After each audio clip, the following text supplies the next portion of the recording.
As a young child, Joe dreamt of being an Olympic gymnast. But by high school, the pressure to be perfect drove him to drink. You know, it's like when religious people say the gates of heaven opened up. This was my gates of heaven. This was my religion. And I knew then it was drinking. This was going to solve all my problems. By the time he entered college, he was out of control. I was drinking and using prescription drugs and a lot of cocaine. And soon enough, heroin.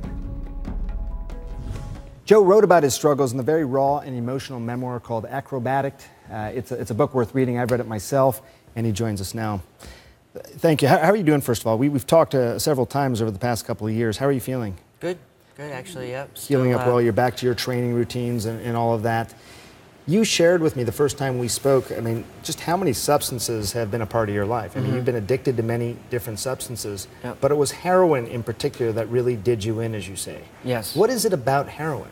Is there a way to describe what it feels like? Yes, for me, I definitely felt like I was on fire. I was euphoric. I felt safe. I felt loved and in unity. It was almost like I didn't need life because I had this other substance that that brought it to me. It's amazing because I've talked to people who are addicts over the years, and they all describe that warm, safe feeling. Yeah. And that's a very, very desirable feeling. What was the turning point for you to start getting away from it? The turning point, it happened right away, actually. You know, my addiction was very textbook. I was sniffing it for 2 years, and then I started becoming an intravenous drug addict. And I knew I had to stop because I not immediately, but I became physically addicted quickly. What a lot of addicts or people who are just coming to use heroin or other opiates don't think they're going to be physically dependent so quickly. And that's the lie. We actually become physically sick quicker than we imagine. What did that feel? So if you stopped taking it, you would feel sick. Yeah. Can you describe that? It was horrible. It was like one of the worst flus I've ever had. The most difficult aspect was you can't really take cold medicine to feel better.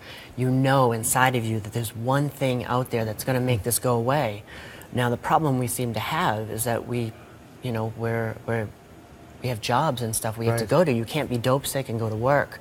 So it creates this vicious cycle that you have to use in order to be a part of life again. So you were worse off functionally if you weren't using than when you were. Absolutely. So just pragmatically, it's crazy.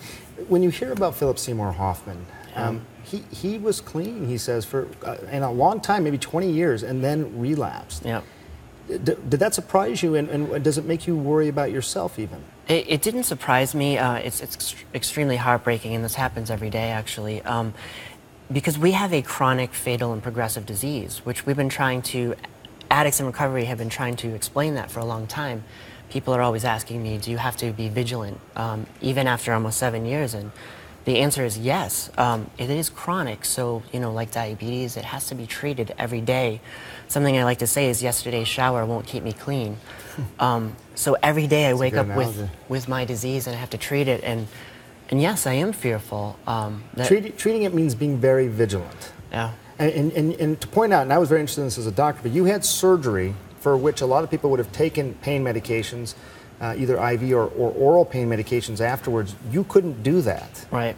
If you had taken a Percocet or something for this invasive surgery, what were you worried about? Well, I was worried that even though I may have not have become physically dependent because the duration of the use would have been shortened, that it would create the desire to use or the obsession.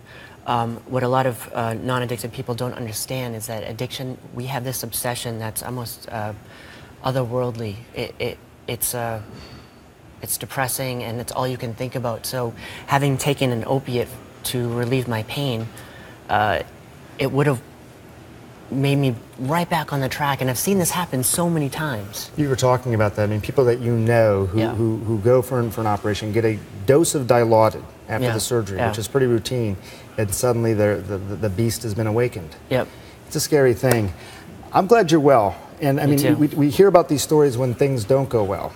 Philip Seymour Hoffman. So we wanted to share your story, and hopefully it serves as inspiration to a lot of people. You've inspired a lot of people, by the way, through your book and being on the show before, so I appreciate that. Thank you.